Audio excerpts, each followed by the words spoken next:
let's start with, let's do this. Let's start with the very basics, and that's creation week. So let's go back to there. We have, on the Hebrew calendar, there are only 356 days to work with. It's 8 short of the 364, right? That's all the Hebrew days we have to work with. And when I was in college, I heard someone came to speak at our class, and he gave me certain pieces of information that I didn't write down. We're talking 40 years ago from the time I started this. This man was a pastor. He came to our New Testament class. He had been researching Bible chronology for 30 years. He says the calendar of the Old Testament is a 364-day calendar, and he says it generates the calendar we use today.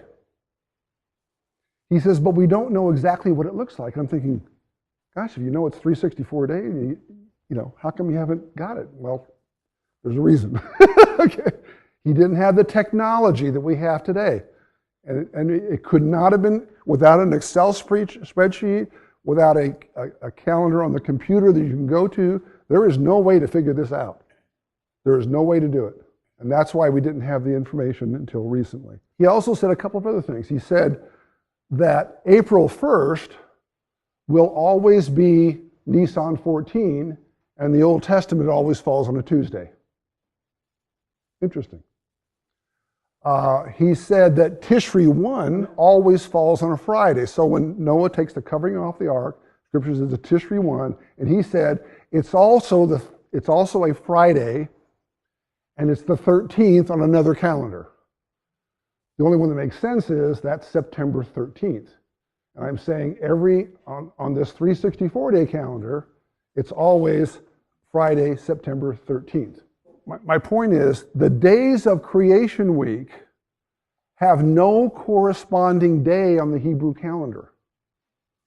You have to take that week and put it in somewhere. And where it fits best is between at the end of Tishri and the beginning of Heshvan. So in that, you've got to take those 8 days and put them in there. So let's go to the 8 days. Now, I'm saying 8 days. There are 7 days of creation. Let me define a day. A day in creation in Genesis means a 24-hour period. It has evening and morning. It has a period of darkness and a period of light. It lasts 24 hours.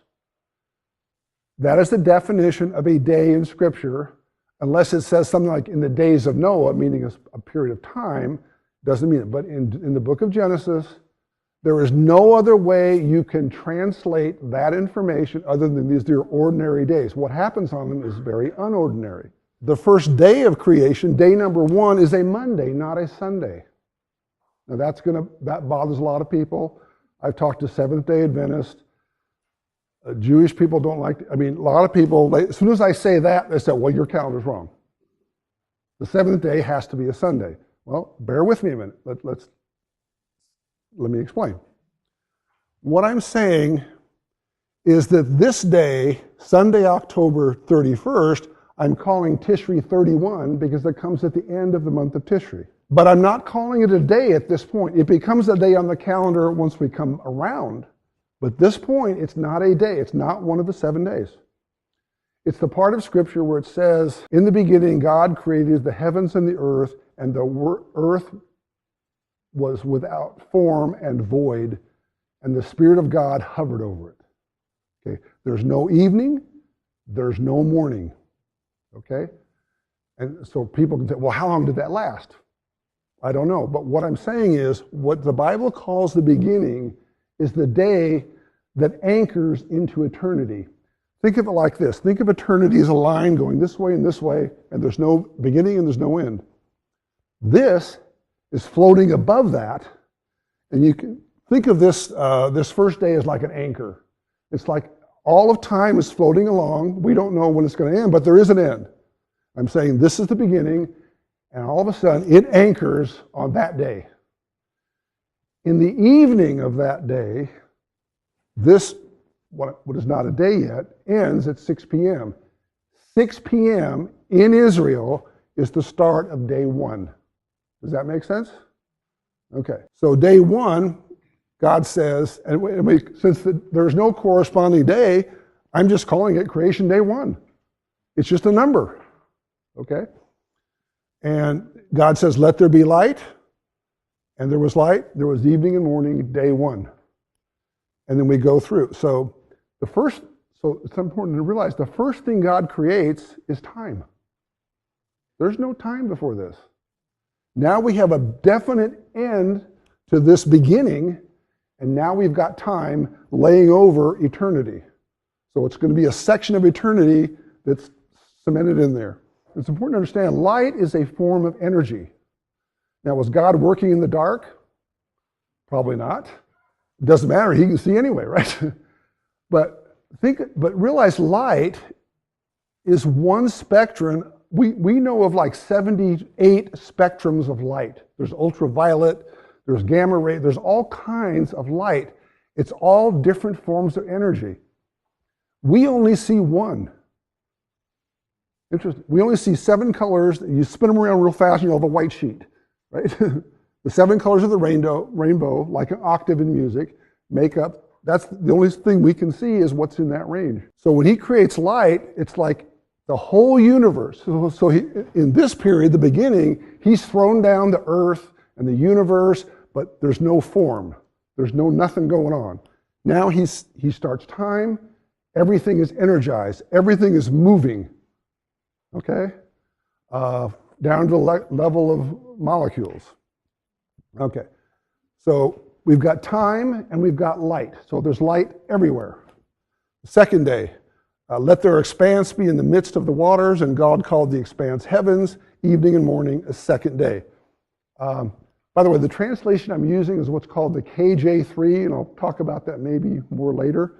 A lot of places will refer to the firmament. He uses the word expanse. Most of your Bibles will say. What this is the space. It says there's the waters on the earth, and there's waters above the earth, which we would call our atmosphere, basically. And that's the expanse. So he creates a separation between the waters. So on the first day, you have a separation of light and dark. The second day, you have a separation of waters from each other, creating an atmosphere. Okay?